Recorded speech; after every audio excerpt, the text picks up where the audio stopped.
प्यारे मित्रों, प्यारे बच्चों, आज हम लोग पढ़ेंगे 1858 की के बाद जो है भारतीय सेना की स्थिति। मित्रों जो है वैसे भी देखा जाए तो 1857 को जो ये क्रांति हुई थी, यहीं से जो है भारत में अंग्रेज़ों की सत्ता में परिवर्तन हो गया। अभी तक जो है भारत में व्यापार करने के लिए ईस्ट इंडिया कंपनी आई हुई थी।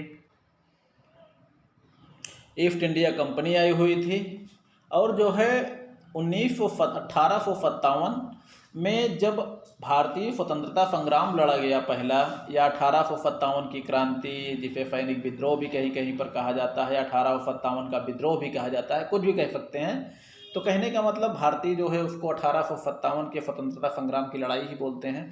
तो ठीक है, 1857 की क्रांति तक ईस्ट इंडिया कंपनी का शासन रहा, अर्थात कंपनी जो है अपने वो गवर्नर के माध्यम से व्यापार को संचालित करते रहे।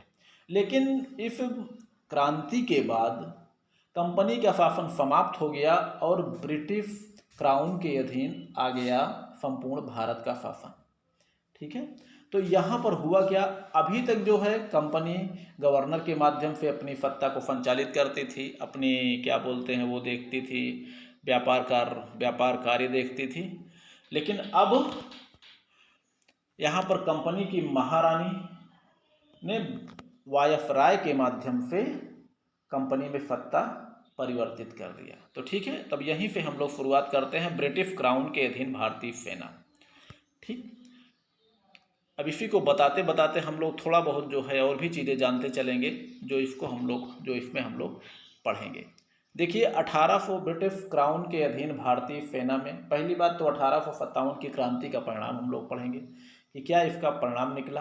असफल भले हो गई थी क्रांति, लेकिन ब्रिटिश साम्राज्य की भी जड़ें हिल गई थी, क्योंकि अब ईस्ट इंडिया कंपनी नहीं, ईस्ट इंडिया कंपनी के स्थान पर सीधे महारानी के हाथ में सत्ता भारत की जाने वाली थी।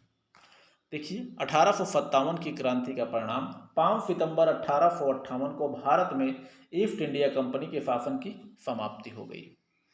ब्रिटिश क्राउन के अधीन वायसराय के माध्यम से भारत में शासन करने का महारानी विक्टोरिया का निर्णय लिया गया। अभी तक गवर्नर शासन करते थे, अब चेहरा उनका बदल गया, अब वो वायसराय बन गए।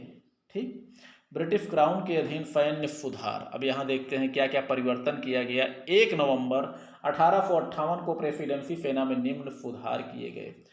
पहला नंबर, 18 वफादार बटालियनों के अतिरिक्त बंगाल, क्योंकि बंगाल से ही जो है क्रांति की शुरुआत हुई थी, विद्रोह की शुरुआत हुआ था। मंगल पांडे को सब लोग जानते हैं। ठीक, 34 VNI इन्फेंट्री का जवान था मंगल पांडे।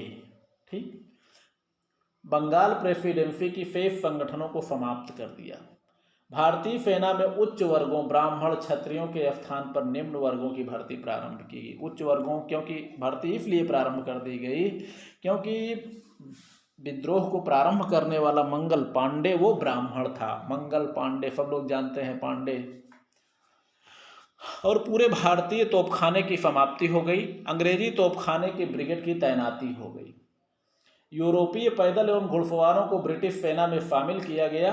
सैन्य विद्रोह वाले क्षेत्र के सैन्य संगठनों को भंग कर उस क्षेत्र की उपेक्षा प्रारंभ की गई। कहने का मतलब जहां जहां पर विद्रोह हुआ था उन क्षेत्रों की उपेक्षा होने लगी। वहां पर जितने भी सैन्य संगठन थे सबको समाप्त कर दिया गया कि कहीं इस संगठन में भी विद्रोही घुसकर भर्ती होकर हमेशा ना आ जाएं, हमेशा के लिए ना आ जाएं।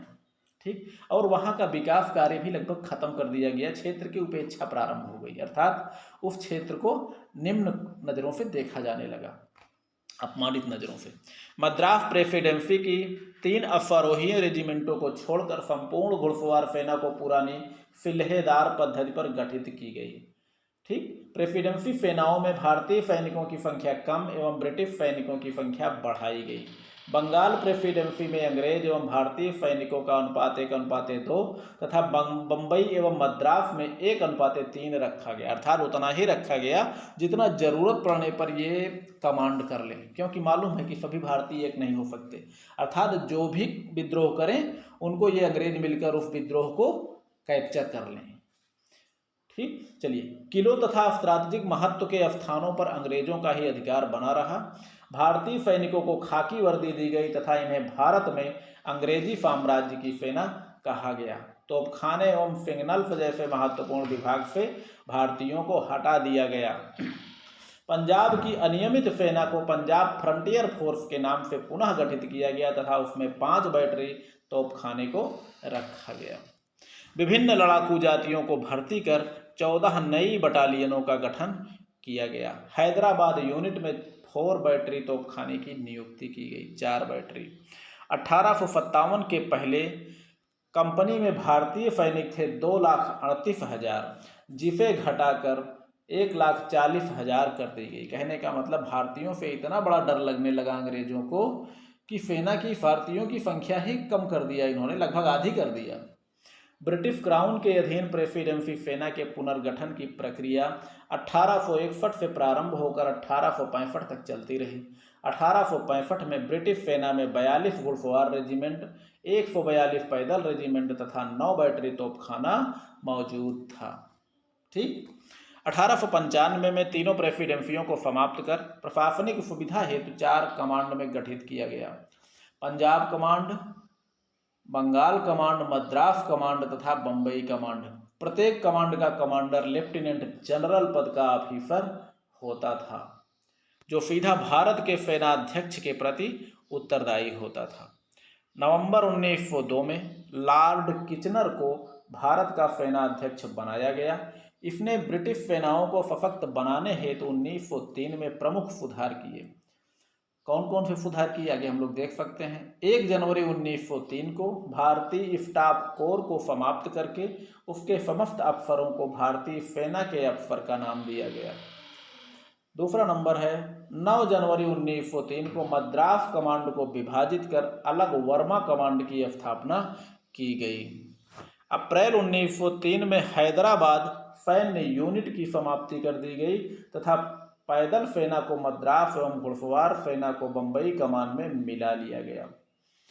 अप्रैल 1903 को ही पंजाब कमान को समाप्त करके उसके सैनिकों को अन्य कमानों में स्थानांतरित कर दिया गया।